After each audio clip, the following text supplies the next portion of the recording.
Hello, everyone, and welcome to today's live webinar brought to you by ImmigrationQuestion.com, your trusted source for immigration news, expert legal insights, and real time conversations with experienced immigration attorneys.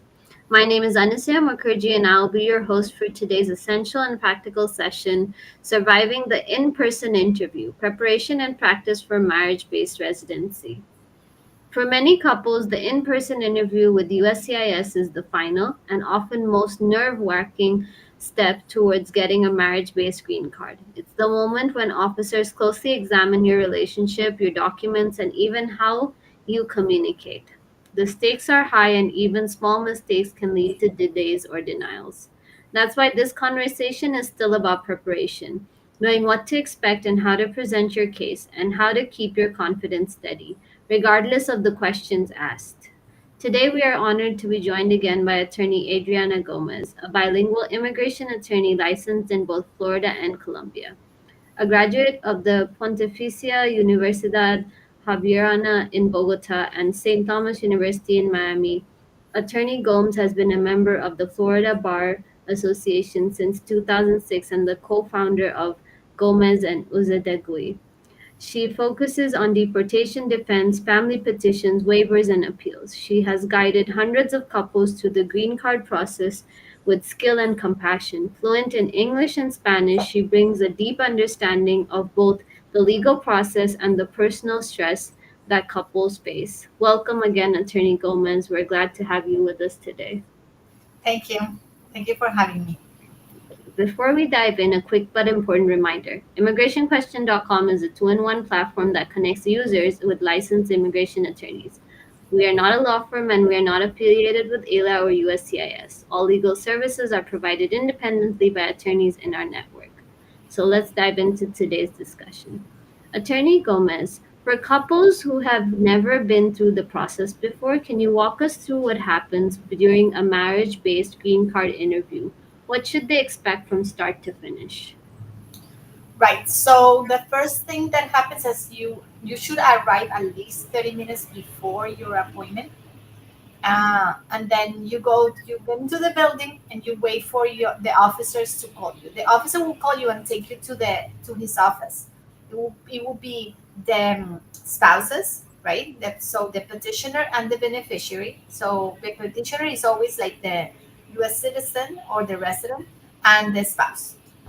Also, if you don't speak English, then you need to bring an interpreter and the attorney, right? So those go into the office, and then the officer will start first. The first thing will be put it on their oath, right? So after that, then he will start asking questions, especially like from the applications that the couple submitted. So there's like two main applications here with the I-130 and the I-485. So the officer will ask like biographical questions like name, address, date of birth, date of marriage, previous marriages, children, parents, and then after that, it will start like questions related to the relationship.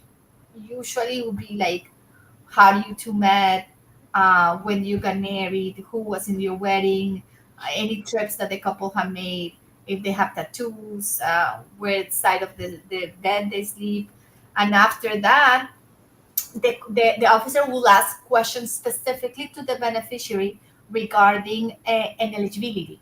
For example, if you have ever been arrested, if there any like money laundering, um, torture, genocide, handling of arms, weapons, controlled substance, if they have ever been denied a visa, if they have an order of deportation, prostitution. Like there's like, and those questions are in the application in the I-485.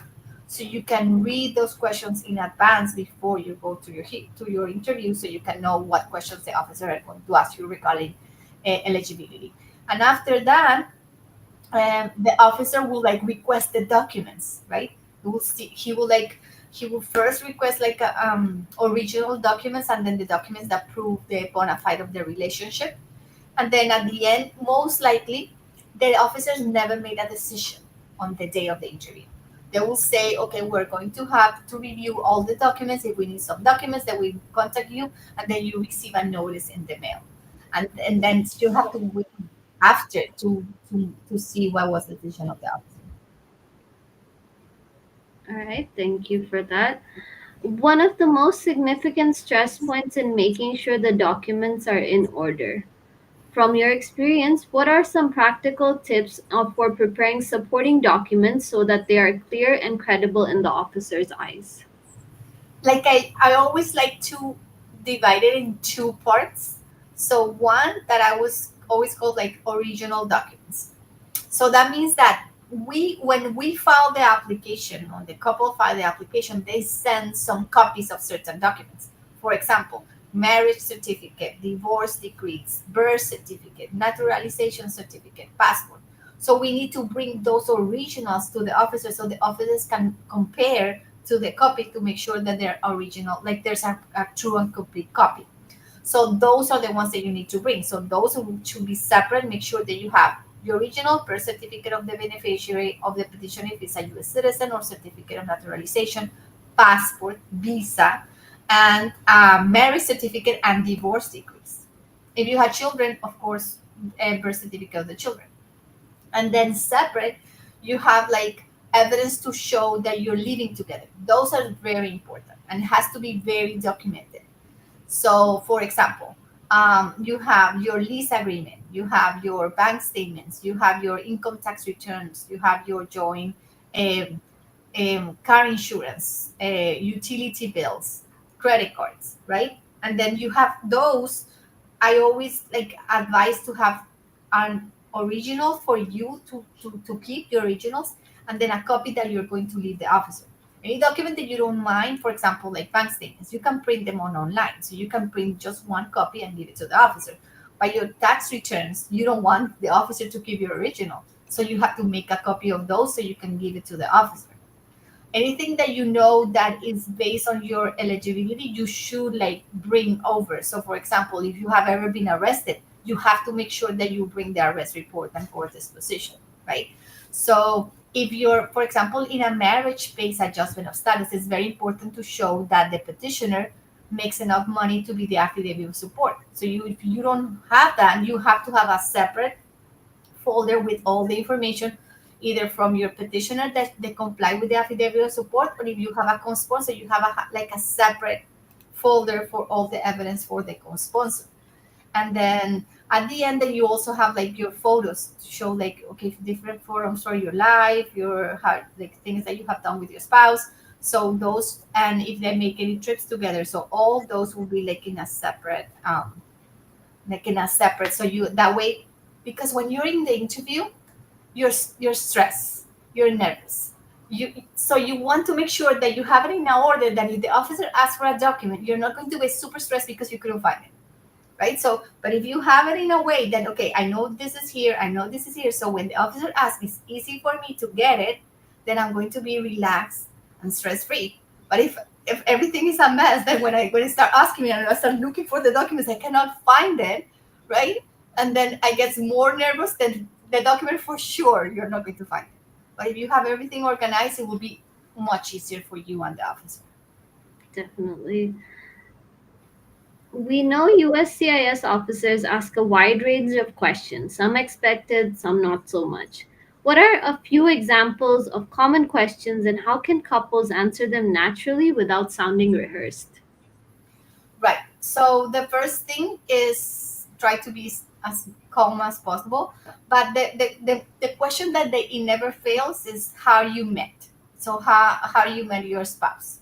And it should be like a little story, like when you tell your friends how you met your new boyfriend, right? It's the same thing. It's just, okay, where, who introduced you, how do you got in, where place do you go to your first date, how do you like exchange numbers. So it's like a little story of how you two met. And then they also ask, okay, for the day of the wedding, how was your wedding day? If you had a party, who was there? Who married you?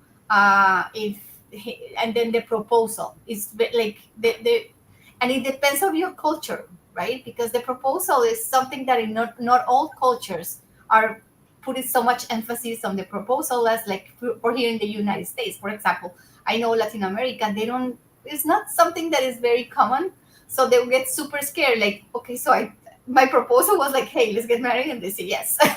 So they're scared, but that's okay. In those cases, like the officer never wants, it doesn't have to be picture perfect. You don't have to have a, like a super big wedding with a honeymoon. It's your day. So the important thing is that you know, like, how was your day, who was there, who was in the wedding, right? It doesn't matter if it wasn't a big wedding, if you didn't have a honeymoon, if he didn't propose and the proposal was like in, I don't know, in Target, right? That's okay. Just answer that. Just start like making up stuff, right? Oh, no, no, no, he proposed in like this, and then when they ask him, or like the pictures, there's nothing there because that was not how he asked, right? So those things are important. Like, make sure that you answer the questions that they're asking. That's another thing. Okay, because usually sometimes they're not asking you a question and you answer, and then you start giving them more information that you're supposed to give them. Just answer the question that they ask you. That's it. Nothing more, nothing less. But other like common question would be, like, who wakes up in the morning first, or who cooks dinner. Those are usually very like, or for example, if where does your husband or wife work, or their parents, right, or their complete name, right? That's very important. But yes, those are like common questions. Right. Now let's talk about those tricky moments when the officer throws a question that catches the couple off guard. What's the best way to handle unexpected questions and still come across as truthful and calm? I think the first thing will be to pause, like, think a bit. You cannot have like take 5 minutes to answer, but you can take a little bit to think about your answer. If you don't remember, I think it's best to just say I don't remember, that just to make something up. Okay, because if you make something up, the officer will like kind of feel it. Your husband or wife will be like, what is she answering? Right? So he will make a face. The officer will see the face like, why, something is happening. So the best thing would be like, no, I don't remember that. Or if it's like an intimate question, that it's not usually they ask intimate questions, but if they ask, I think it's just to like, do not get mad, do not start like arguing with the officer. Just answer the questions fast. Like, how many, like, do you want kids? No. Yeah, that's it. It's not like, oh, no, no, but we have sex. No, no, no.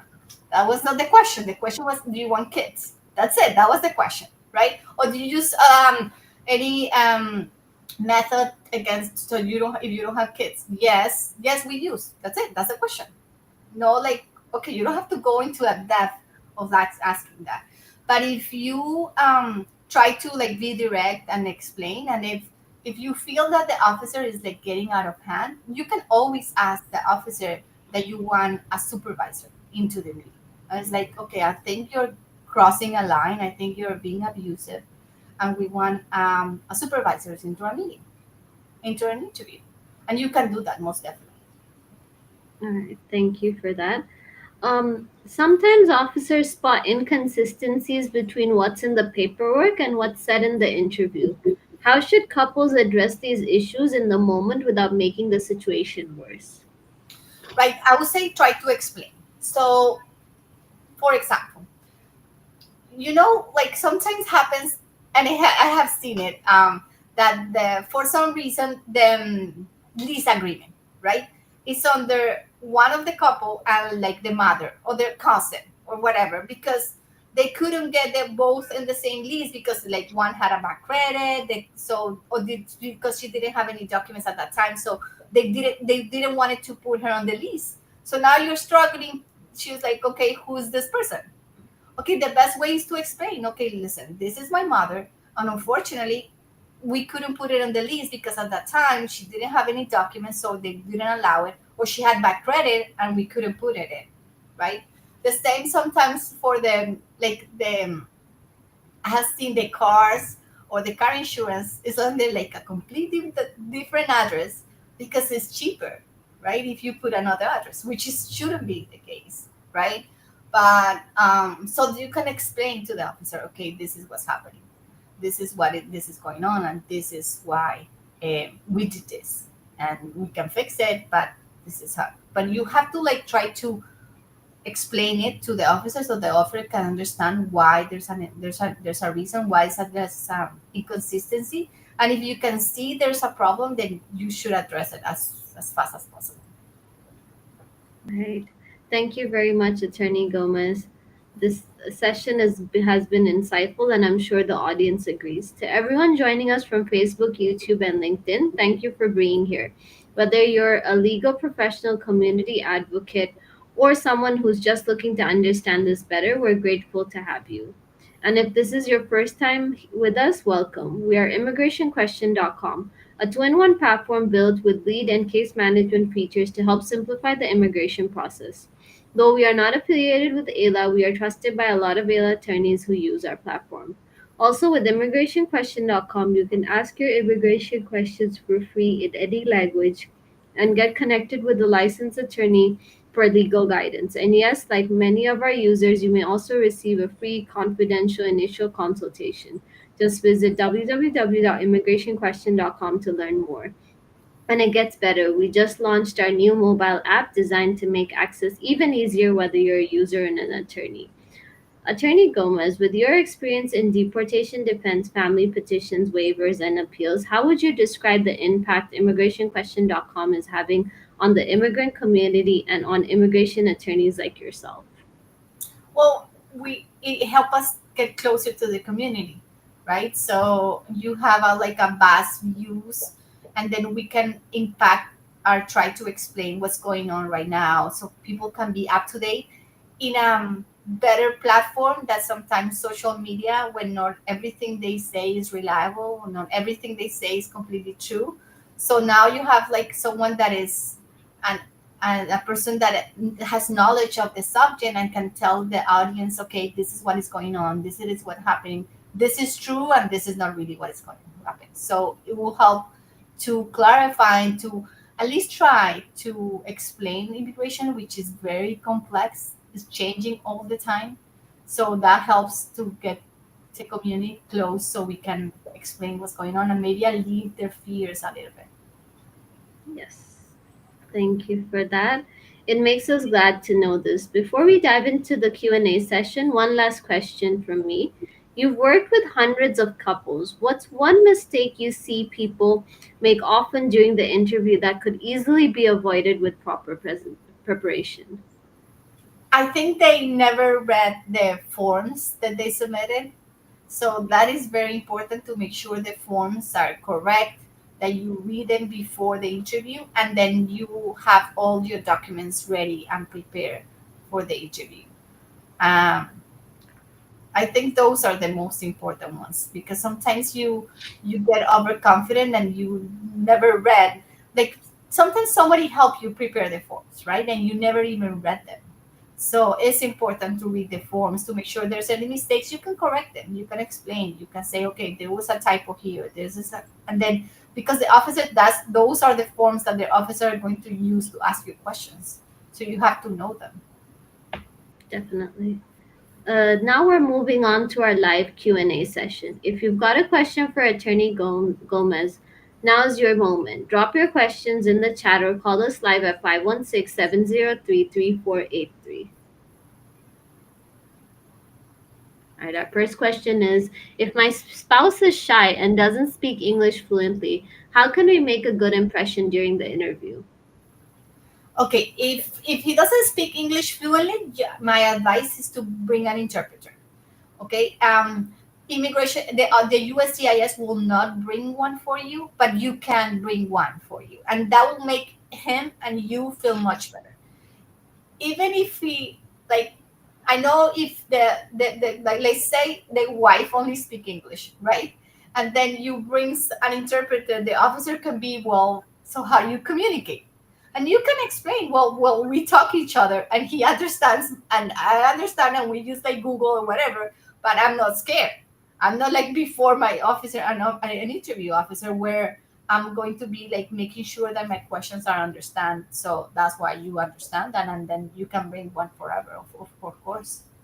But the good impression would be like try to make him as confident because it doesn't matter. Like if then maybe you can answer some of the questions that the officer asks. Definitely. Thank you. Next question is, my spouse and I live apart temporarily because of work. Will that look suspicious to USCIS? I think so, yes, but you can overcome that. It doesn't mean that for sure you're not going to be able to get your adjustment of status because you live apart.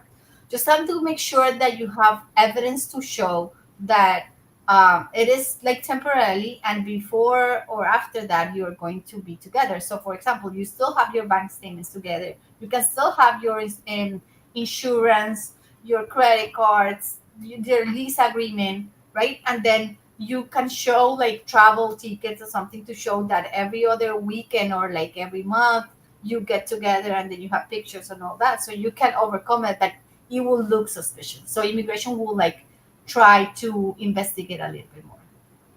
All right, perfect. Next question is, we don't have many joint bills because we live with my in laws. What kind of proof can we bring to show our marriage is real?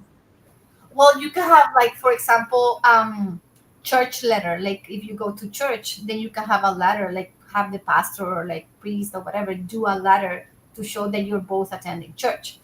If still you don't do that, then family and friends letter, supports letter.